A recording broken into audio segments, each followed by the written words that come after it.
SIT ముందు TTD మాజీ chairman YV Subbareddy హాజరయ్యారు. కానూరులోని సిఐడి కార్యాలయంలో విచారణకు హాజరయ్యారు. ఇక వైవి సుబ్బారెడ్డిని సిఐడి చీఫ్ రవిశంకర్ అయ్యన్నార్ విచారిస్తున్నారు. పరకామణి కేసులో ఎవరి ప్రమేయం ఉంది, బ్యాంకు లావాదేవీలు వంటి వాటిపై ఈ విచారణ సాగనుంది. డిసెంబర్ 2వ తేదీన సిఐడి అధికారుల కోర్టుకు నివేదిక సమర్పించనున్నారు. దీంతో పరకామణి చోరీ కేసు క్లైమాక్స్కు చేరుకున్నట్లే కనిపిస్తుంది. ఇక సిఐడి కార్యాలయం వద్దకు వైసీపీ శ్రేణులు భారీగా చేరుకున్నారు.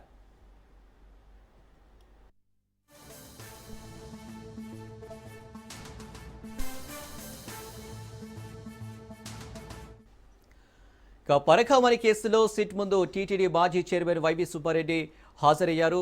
కానూరులోని సిఐడి కార్యాలయంలో విచారణకు హాజరయ్యారు. వైవి సుబ్బారెడ్డిని సిఐడి చీఫ్ రవిశంకర్ అయ్యన్నారు విచారిస్తున్నారు. పరకామణి కేసులో ఎవరి ప్రమేయం ఉంది, బ్యాంకు లావాదేవీలు వంటి వాటిపై ఈ విచారణ సాగనుంది. దీనికి సంబంధించి మరిన్ని డీటెయిల్స్ మా ప్రతినిధి రమేష్ అందిస్తారు. రమేష్, అని పరకామణి కేసులో టీటీడీ మాజీ చైర్మన్ వైవి సుబ్బారెడ్డి కొద్దిసేపు క్రితమే విజయవాడలోని సిట్ కార్యాలయంలో విచారణకు హాజరయ్యారు.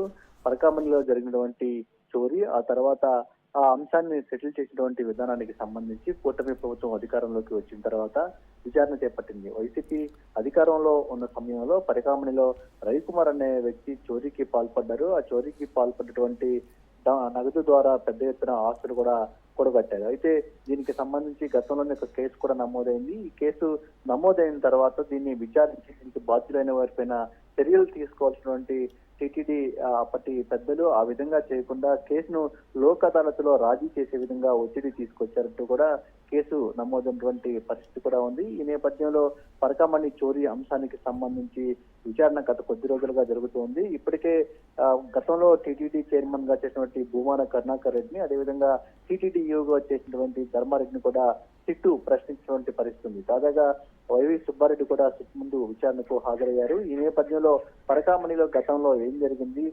పరకామణిలో చోరీకి సంబంధించినటువంటి అంశం కావచ్చు, ఆ చోరీ జరిగిన తర్వాత దాన్ని సెటిల్ చేసినటువంటి విధానం కావచ్చు, ఆ తర్వాత జరిగినటువంటి బ్యాంకు లావాదేవీలు, ఇలా అన్ని అంశాలకు సంబంధించి కూడా పూర్తి స్థాయిలో సిట్టు ఈ రోజు విచారించబోతుంది.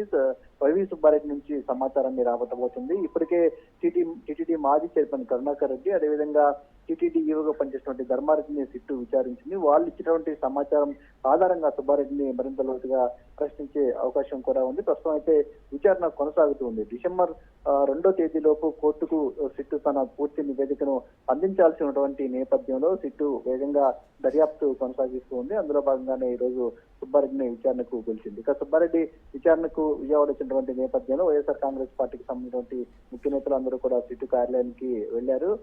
సిట్టు విచారణ జరుగుతున్నటువంటి నేపథ్యంలో లోపల ఏం జరుగుతున్నాయి అనే అంశానికి సంబంధించి వైసీపీ నేతలు కూడా కొంత ఆసక్తిగా ఎదురు చూస్తున్నటువంటి పరిస్థితి అయితే ఉంది. ప్రస్తుతం విచారణ కొనసాగుతుంది. ఈ రోజు సాయంత్రం వరకు కూడా విచారణ కొనసాగే అవకాశం ఉంది. పరకామణి చోరీకి సంబంధించి గతంలో ఏం జరిగింది, దీనికి వెనుక ఉన్నటువంటి ముఖ్య నేతలు కావచ్చు, అప్పటి టీటీడీ పెద్దలు ఎవరు అనే అన్ని అంశాలకు సంబంధించిన లోతైన విచారణ అయితే జరిగే అవకాశం ఉందని చెప్పుకోవచ్చు. అని రైట్ రమేష్, థ్యాంక్ యూ.